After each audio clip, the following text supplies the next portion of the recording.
Jayden Daniels, last year, rookie quarterback standout, set multiple records, right? And a lot of people are now trying to replicate some of the things that he did. But one of the key things he incorporated in his training was the use of VR and AI, which he used to help simulate key plays, but also help with his decision making when he's in the backfield. And what is it, DJ? It was sped up, right? So he can make Yes. his decisions even faster, which I think is light years ahead in training for any sport, honestly, because getting these mental reps, so to speak, and physical in some nature without taking the brutality of getting hit or hurt. Right. So he's really taking these mental reps, which is key for playing a position, especially at the pace and the speed NFL. Right. You know what I'm saying? Like this might have saved me a lot of bruises, a lot of pain, and you know what I mean? But I'm super excited about this because like it's just very interesting. And he did go very far. Like I think His use of technology is completely innovative for not only the position, but for the sport in general, right? yeah, There's some sports, like even with, let's say, NASCAR or race car driving, they mhm, use some right. sort of simulations, right, to simulate events. But the type of technology he was using, crazy. Initially it was designed for soccer. So as reported here, the system was customized for American football to meet Daniel's needs. They're saying it operated at 1.75 times real life speed. So the theory being that this sped up simulator pushed Daniels to process information faster than he would in game. This was created and modified to meet the standards of American football.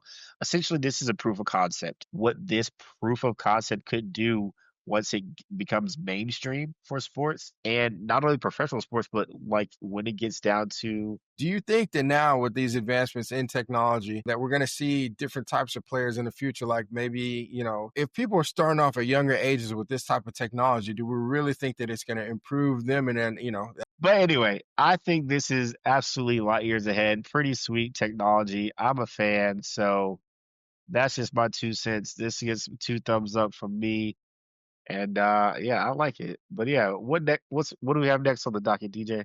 Ubisoft, their CEO recently at an event, he was speaking about how AI will make open world games your world. So basically, they can like really personalize things for the individual gamers, which I think was really interesting and cool. One of the examples that he discussed was in something like, say, Assassin's Creed. Like, he may put in Socrates or something like that, or some real person from history that you can have a conversation with thanks to the large language models and all those other things. And they can give you tips or advice and you can kind of have open conversations with them if you want to. It really just adds to that gameplay, right? So I mean, like immersion. So and then he may give you some philosophy lesson in the game, right? But in this case, like it's not pre-scripted and they can basically train it, the model to, stay within the guardrails or whatever. But I just think this really opens up the gaming industry to Have, an AI script or, something where the NPC can completely make up their own outcome.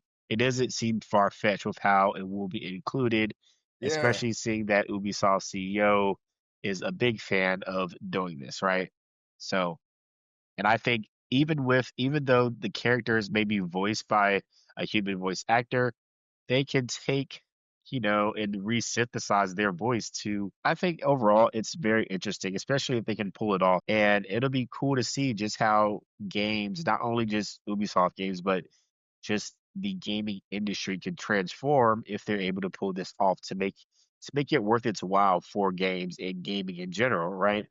I think that that would be super. I mean, yeah, I can't wait. It's definitely something that I plan to check out just to kind of see how it is because that immersion, the gaming industry is just like, it's still on an upward trajectory and everything like that. Still, even though, it's been a little bit rocky lately. So definitely how AI is going to find its way into a lot of these things. And this is practical. I don't think it's anything that's a stretch of the imagination, but the execution of it and how it actually plays out, that's what I'm interested in watching that unfold. And in the Listen, same vein of gaming, yeah, so Microsoft and LG. So apparently they've been reported that they're partnering to bring Xbox Cloud Gaming to select vehicles. So select vehicles in certain markets and everything. So just off the headline alone, what do you think about that? first of all, what vehicles? Because listen, if I can't download it to my current vehicle, I don't know about.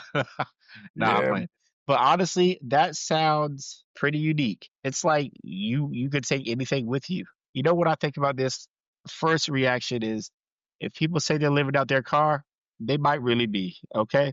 As much as cars cost, if they can have their Xbox, if you would tell me I could have my Xbox, I could be work fully remote and I gotta go nowhere and I had to, man, listen, Man, look, as the a way kid, road trips would be amazing. I mean, you don't have, you okay, can take games with you. So as reported here, passengers can now stream games like Forza Horizon 5 using the Xbox app on LG's automotive content platform, requiring only internet access and a Game Pass Ultimate subscription and a Bluetooth controller deuce. So I mean, that's a most of the time, kids looking out the window, are we there yet? All those types of things. Now, I mean, they have the entertainment factor, or whoever's in the back seat. Like, I just think that that's pretty cool. I know one thing, Xbox's strategy, it seems like they are just trying to be everywhere and go everywhere, and like they even call it what, Xbox Game Anywhere or something like that, where you can play on pretty much whatever platform. I really like that they're doing that, because as somebody who owns multiple consoles and they have kids and they have different devices and all those things, it's really cool for them to be able to bounce around and keep their save files and all of those things. So I like that their strategy that they're trying to do, and this is just adding to it. So it'll be interesting to see as this kind of unfolds as well, like where it's coming towards. But this is something I know we've talked about this previously, quite a few times, but I just want to mention how Google Stadia was way ahead of its was time. way ahead of its time, man. And right now, the way gaming is going, as we continue to talk about gaming, Google Stadia would have been right on par with the direction this is going, right? I mean, because typically, you once needed, a handheld device like the ROG Ally or the Stadia, I mean, I'm sorry, not Stadia, or the Steam Deck, right? But this really is kind of taking the cake in as far as how immersive entertainment can be. Like you Yeah, said, road trips are going to be crazy, right? crazy. Get your friends in the car, or not even your friends. You have your cousins, your brothers and sisters. Your car, you're playing games, headphones. I got a Bluetooth controller right here. I can take it. But this is really going to really upgrade your level of rideability. Like even if you're chilling, you go like to go camping with your car. If you like to just be out on the road, cars are we're transforming how we are living nowadays, how we're driving. A lot more people are back on the road, probably even more than before COVID, right? People are on the road going places, and So like I said, again, with those platforms that have LG's automotive content platform, or ACP, as reported here by Times of India, select internet connection vehicles like the Kia EV3, EV5, EV6, and even the new orders will let passengers stream and play their favorite titles on the go. And I believe, like I said, I don't think this has hit the States yet, but I'll keep up with this to see like